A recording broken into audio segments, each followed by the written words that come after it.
তো নির্বাচনে ঘিরে যেটা বলা হলো, আপনি কি বড় ধরনের কি কোনো শঙ্কা বা হুমকি টমকি এরকম বিষয়টা আছে নাকি? এই বা বিষয়ে আপনাকে কেউ হয়তো বাধা দিচ্ছে বা করতে দেবে না এরকম? এই বিষয়ে হয়তো শঙ্কা থাকতে পারে। হ্যাঁ, বিভিন্ন মহল থেকে বিভিন্ন ধরনের আমি যাতে ইলেকশন না করতে পারি, প্রথম থেকেই এটা একটা পরিকল্পনা চলতেছে যাতে আমি ইলেকশনে বাধার সৃষ্টি করার জন্য বিভিন্ন পরিকল্পনা চলতেছে এখন পর্যন্ত।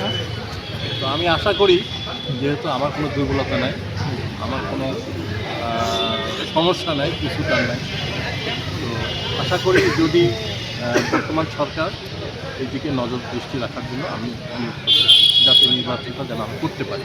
আচ্ছা, আরেকটা বিষয়, আপনার ছেলেও মনোনয়নপত্র নিয়েছে, সে জমা দিবে, সে যাচাই বাছাই পর্যন্ত যদি দুজনেই টিকে যান সেক্ষেত্রে কি হবে? না, আমার ছেলে কোনো জমশন ফর্ম আজকে জমা দেয়নি। দেবে না? না, দিবে না। সে নির্বাচন করবে, আর সে নির্বাচন করবে না।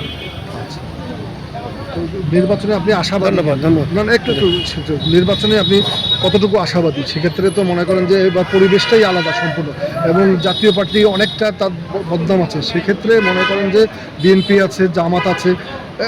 আমি মনে করি জাতীয় পার্টি কোনো বদনাম নাই। হ্যাঁ, এরশাদের আমল থেকে আমি যদি মনে করি একটা জাতীয় পার্টি আছে সুনামের সাথে এই রাজনীতি করে আসছে।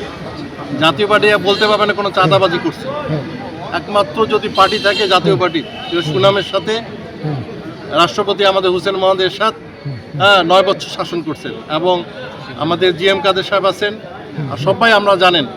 আমি জাতীয় পার্টি থেকে 35-36 বছর জাতীয় পার্টি করছি, কেউ বলতে পারবে না 10টি পয়সা কারোর কাছে চাঁদাবাজি করছি। আমি মনে করি যে আমরা জাতীয় পার্টি ভালো পার্টি, এবং দেশের মধ্যে জাতীয় পার্টি ক্ষমতায় আসার দরকার আছে। ধন্যবাদ। বিসমিল্লাহির রহমানির রহিম। একটু ভাই। প্রিয় সৈয়দপুর কিশোরগঞ্জবাসীকে আসসালামু আলাইকুম। জাতীয় 10 নির্বাচনে আমি মোহাম্মদ সিদ্দিকুল আলম লাঙ্গলের প্রতীক নিয়ে আমি নির্বাচনে মাঠে নামছি। আজকে আমি বললাম আপনাদের সকলে দোয়া প্রার্থী, আপনারা আমাদের দোয়া করবেন। আপনি যে প্রশ্নটা করছেন, প্রশ্নটা আমাদের যেহেতু দলের বিষয় আছে, দল যেটা সিদ্ধান্ত নেবে সিদ্ধান্তের বাইরে আমরা কোনো কাজ করব।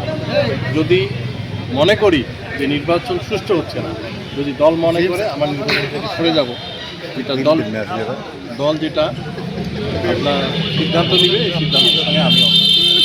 আচ্ছা।